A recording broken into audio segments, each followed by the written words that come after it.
There's a strip of water on Earth that's only 21 nautical miles wide at its narrowest point. You could swim most of it if you were reckless enough. And in March of 2026, when that strip effectively closed, oil prices jumped over 20% in a single trading session.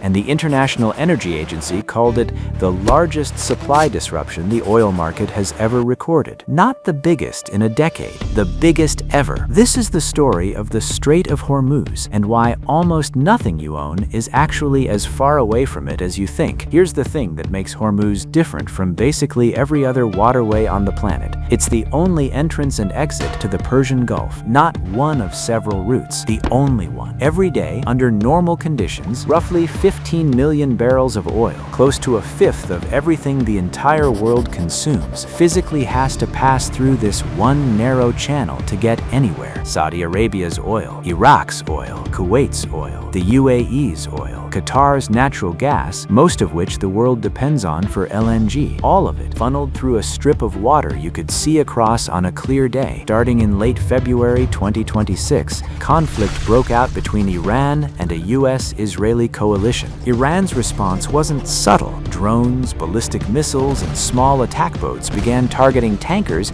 actually trying to move through the strait. Here's the part that made it a global economic emergency instead of a regional conflict. Insurance companies didn't wait to see how bad it would get. Within days, insuring a single tanker to pass through Hormuz went from costing a small fraction of a percent of the ship's value to costing up to 5%, which for one large crude carrier works out to roughly $5 million just in insurance for one trip. Combine that with crews who were, understandably, unwilling to sail into an active war zone, and the strait didn't need to be technically blocked to be effectively closed. Nobody wanted to go. On March 9, 2026, Brent crude, the global benchmark price for oil, surged past $115 a barrel, a jump of roughly 24% in a single session. Traders who'd been in the industry for decades were calling it a level of volatility they'd genuinely never seen before. Within weeks, combined oil production from the countries that rely on this route to export dropped by more than 10 million barrels a day. Qatar Energy, one of the largest natural gas exporters on Earth, formally declared what's called force majeure, a legal notice essentially saying,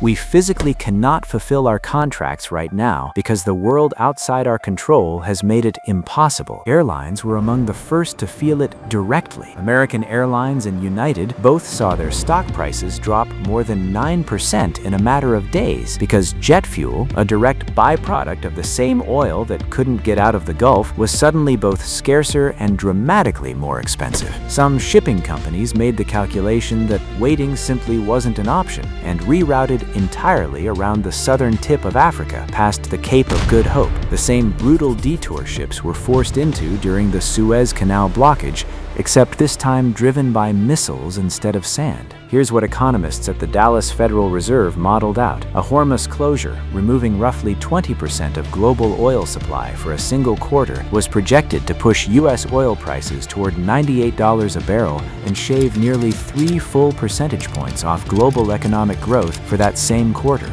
Not a small dip, a measurable global-scale wound to the entire world's economy from one closed waterway, and even once ships technically could move through again. Analysts projected a recovery lag of at least 90 days before oil markets actually return to normal, meaning the damage doesn't just stop the moment the immediate danger does. This wasn't a freak occurrence nobody saw coming. Energy analysts have been pointing at Hormuz as the single most dangerous choke point in the global economy for literally decades, precisely because there's no alternative route. You can't reroute around it the way ships eventually rerouted around Suez. If Hormuz closes, that oil either finds a very limited set of overland pipeline alternatives, or it simply doesn't move at all. Somewhere between a fifth and a quarter of the entire planet's oil has for most of your lifetime depended on 21 miles of open water staying open. In March 2026, the world got a very expensive reminder